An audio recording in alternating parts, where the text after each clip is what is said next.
about it? Did she look that way to you? Or just amazed? She chose her words carefully. Yeah. Well, that's the first. Haven't seen a nest made out of a flag before. Thank you for watching tonight. NBC Nightly News is next. We'll see you at 6:30. Thanks for watching the area's #1 Saturday night news. Northwest News Channel 8, where the news comes first.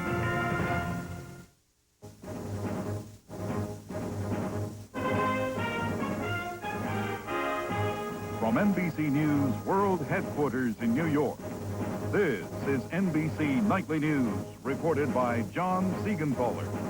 Good evening, everyone. The Bush administration is divided tonight over what to call members of al-Qaeda and Taliban being held at the U.S. naval base in Guantanamo Bay, Cuba. Secretary of State Colin Powell wants President Bush to reverse his decision to call them detainees and give those in custody prisoner of war status. NBC's Nora O'Donnell reports from the Pentagon. A senior State Department official tells NBC News that Secretary Colin Powell is now asking President Bush to reverse his policy on Taliban and al-Qaeda detainees. As it stands now, the captives at Guantanamo Bay, Cuba, are classified as unlawful combatants, treated humanely, but given no legal protections under the Geneva Conventions on prisoners of war. Today, President Bush declined to comment. But White House counsel Alberto Gonzales wrote the president in a memo on Friday, on balance, I believe that the arguments for reconsideration and reversal are unpersuasive. Vice President Dick Cheney, in a speech last night, explained the administration's views. They did not fight in uniform, which is one of the requirements for complying with the laws of war. They attacked civilian populations. That's their only target. They don't represent any state or any sovereign state that was a party to the Geneva Convention. If detainees were covered by the Geneva Conventions, they could not be subjected to open-ended interrogations.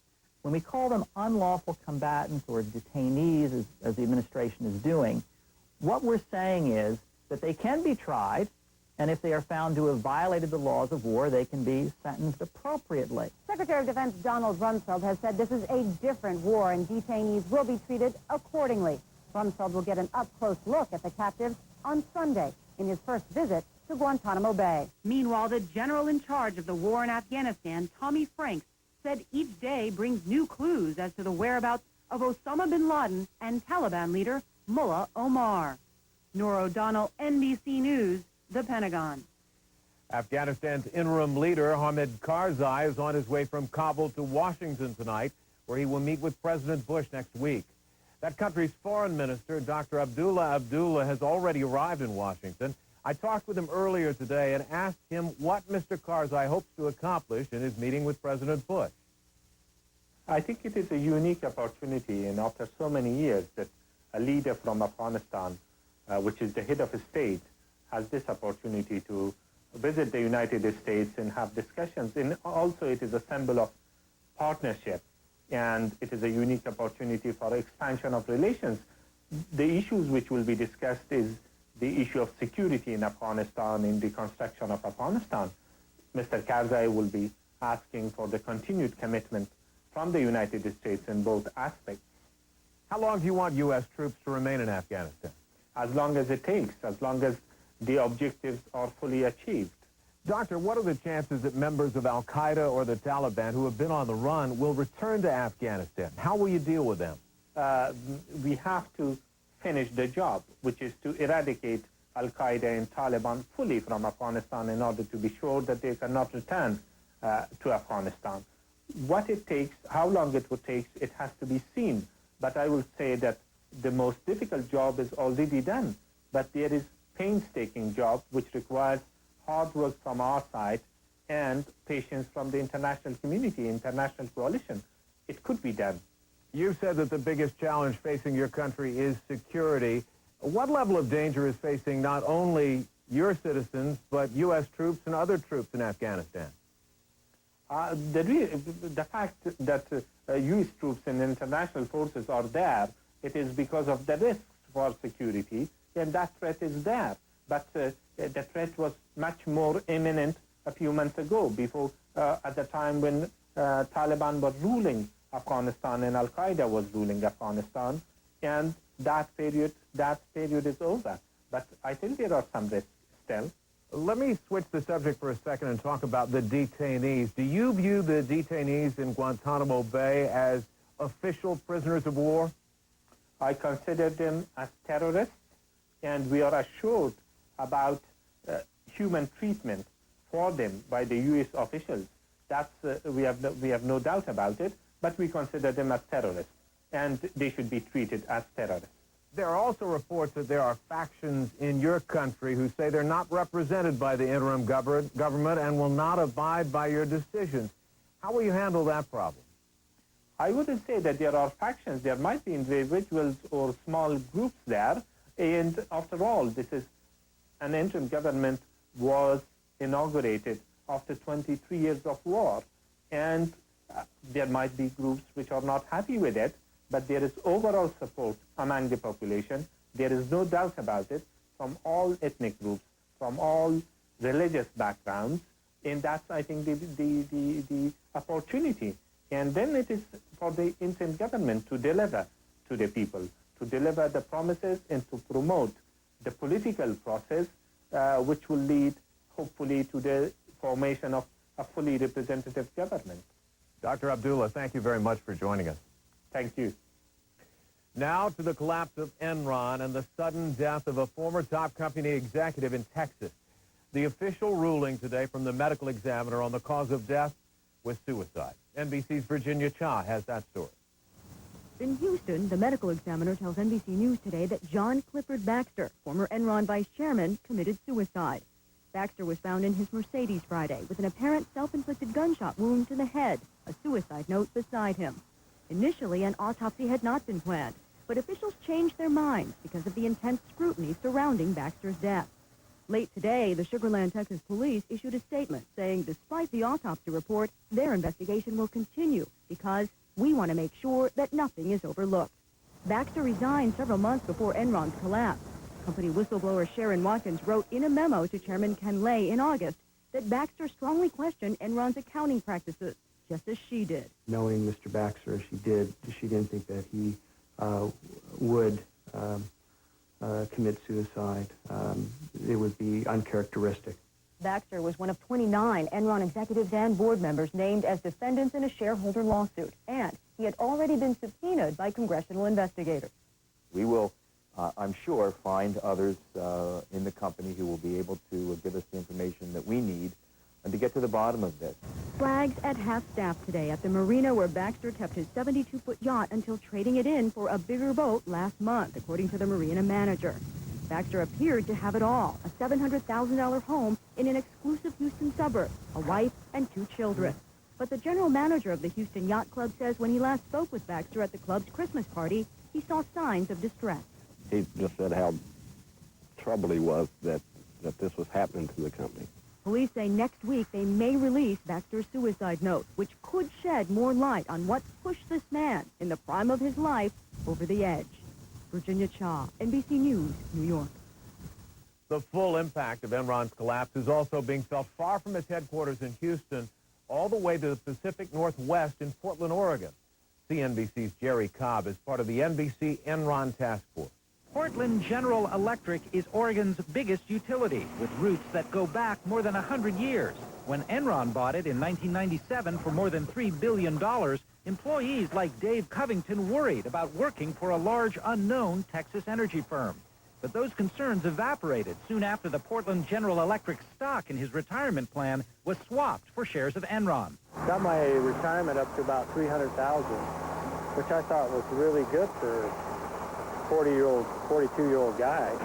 Covington and hundreds of other PGE workers rode Enron's stock as it doubled, tripled, split, and then doubled again. The news from headquarters in Houston was always positive. Everybody was encouraged to stay with the stock because we're going places, we're going to do things. Don't be ignorant and throw good money away.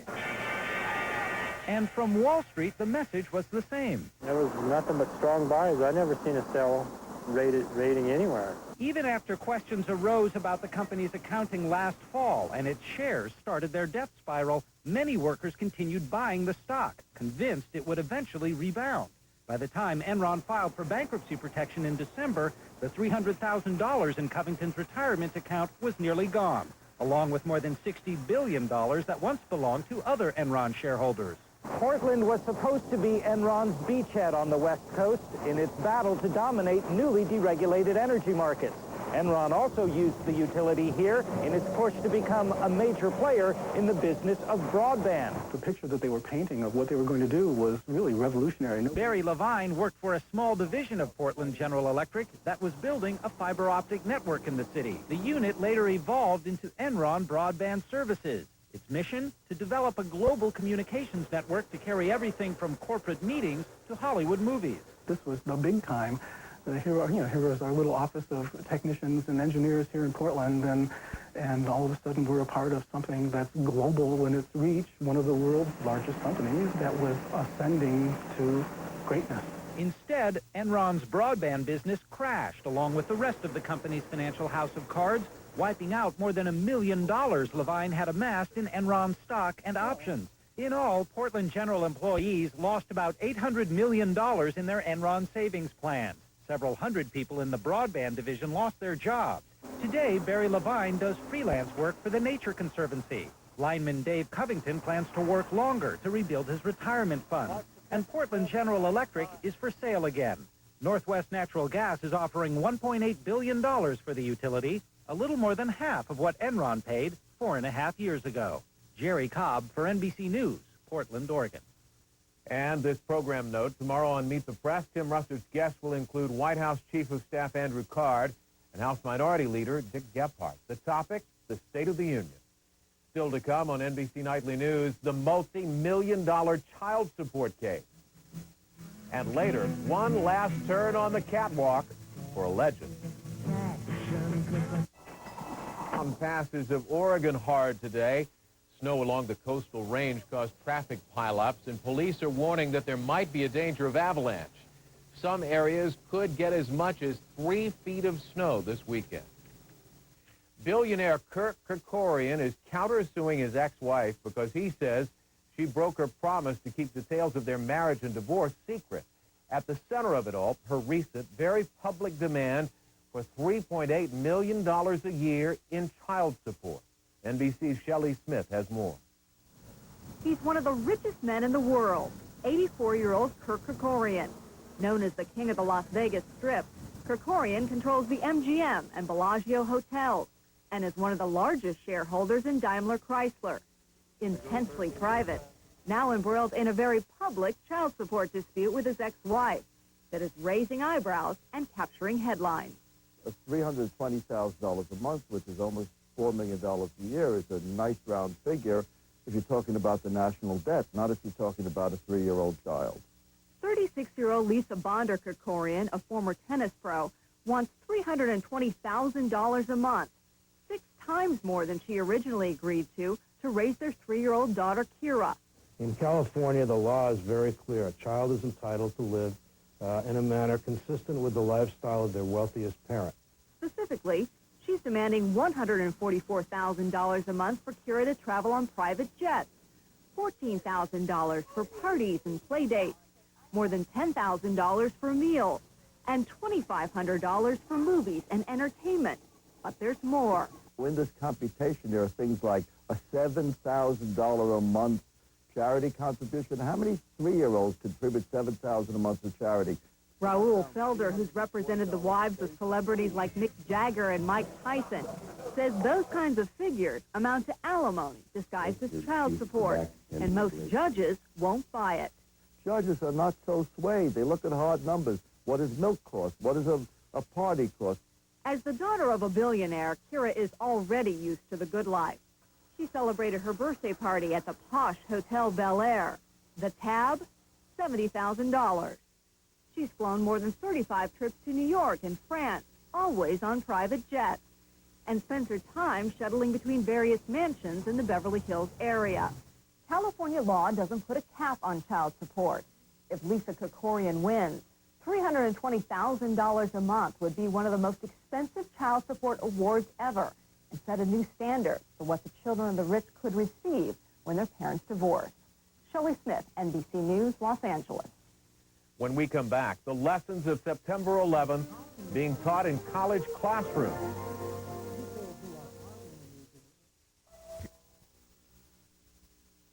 Hero today.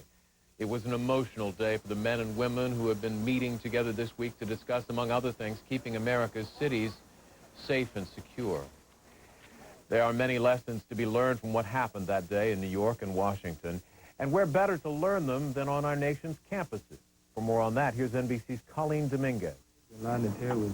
Billy Knight and Rico Hines, seniors at the University of California at Los Angeles. Billy, a sociology major, grew up in Southern California. Rico is a history major who eventually wants to coach. Key members of the nationally ranked UCLA Bruin basketball team. If the future seemed set for anyone, it would be for them. But September 11th changed everyone's perspective. Every day we came to the gym, nobody was really talking about basketball. Guys were trying to leave so they could get home and see what was going on next. It changed me dramatically because I thought I was like invincible. But now, since September 11th happened, I sort of just think about like my life could be taken at any moment. Like many of their classmates, they've spent the last few months trying to figure out the world they're about to enter. This tragedy has helped me even realize what I'm going to do after college. I just decided I wanted to be in some type of law enforcement. I just started listening, watching more TV, and just starting to get to know more about what really happened and educate myself.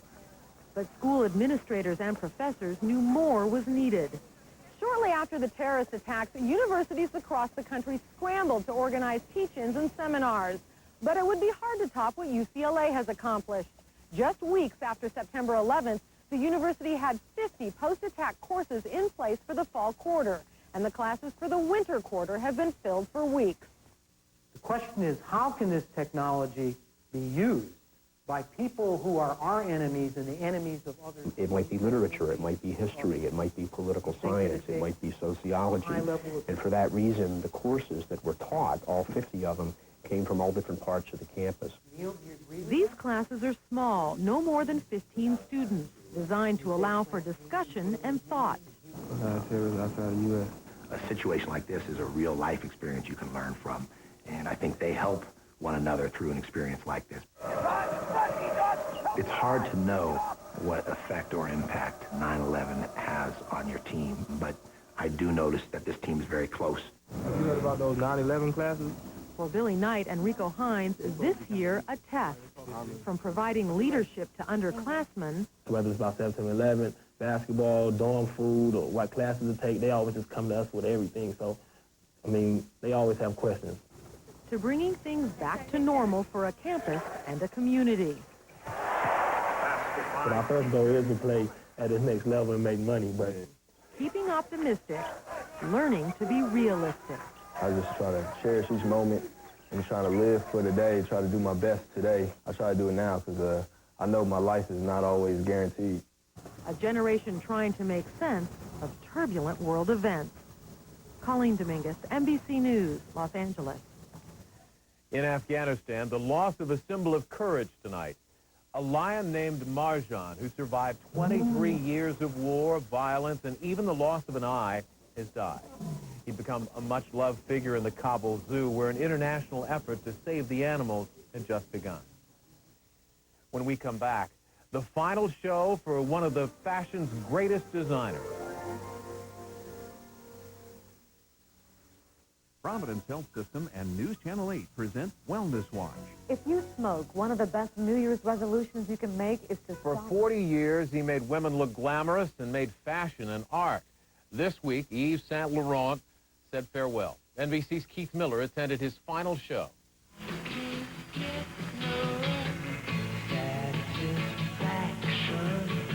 Even in his exit from fashion, Yves Saint Laurent remained elegant and faithful to his lifetime goal to make women beautiful. But in his last fashion show, the spotlight wasn't on the clothes, but the man who made them. He's written more than a paragraph in history, and he is the greatest living designer. I mean, can it get better than that? It was always good, right from the beginning. In the 1950s, just 21, Saint Laurent shook the fashion establishment when he was appointed designer for Christian Dior. His creations over the next 40 years read like historical landmarks. The first fashion fragrance hit America in the same year the Beatles did. And his see-through blouses and chiffon dresses took to the catwalk a year before Americans walked on the moon.